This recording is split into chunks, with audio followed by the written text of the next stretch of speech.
नमस्कार मित्रों, जय सिया राम, जय हनुमान। मित्रों, आज हम बात करें उपासना की, पूजा की, ध्यान की। तो मित्रों, उपासना कैसी होनी चाहिए, इस पर हम आज कुछ चर्चा कर लेते हैं।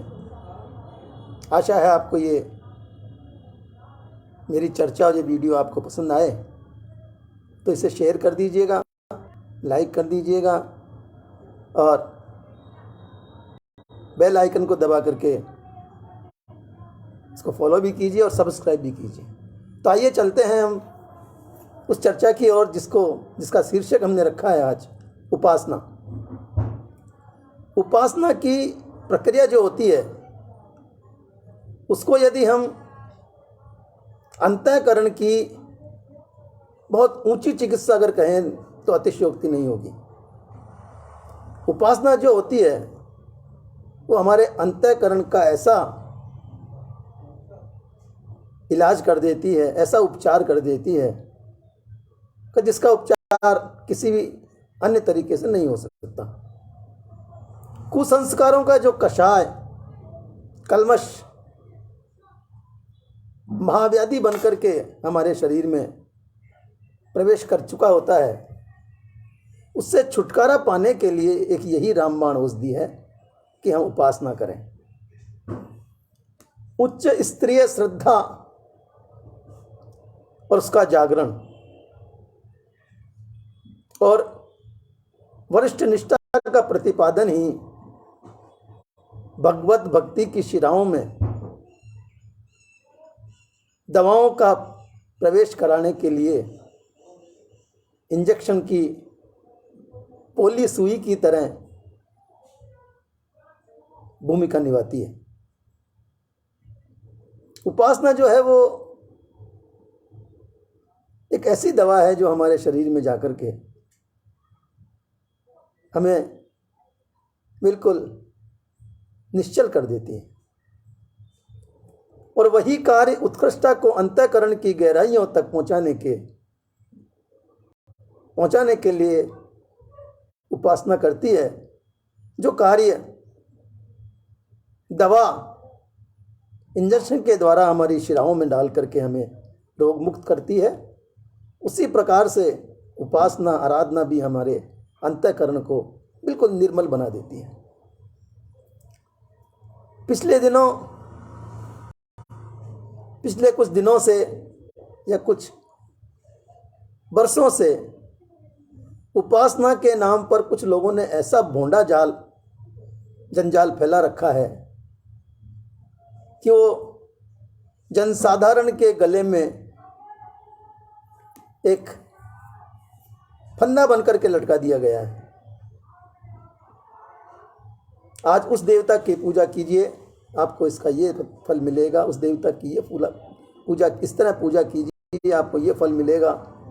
शनि देव को मनाइए, उन पर तेल चढ़ाइए, आपको ये उसका फल मिलेगा।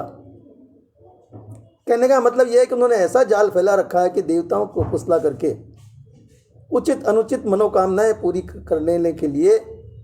करने की आशा के लिए अच्छी बुद्धि के लोग भी पूजा पाठ करने में संलग्न हो गए हैं।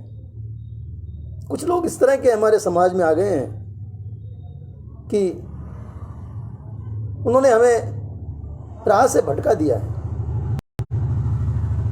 यदि उन्हें उपासना का तत्व ज्ञान होता और प्रतिफल ठीक तरह से समझने का अवसर मिला होता और आत्म परिष्कार के उद्देश्य से जनसाधारण को इस पुण्य प्रयोजन से लगाया गया होता, तो स्थिति दूसरी ही होती।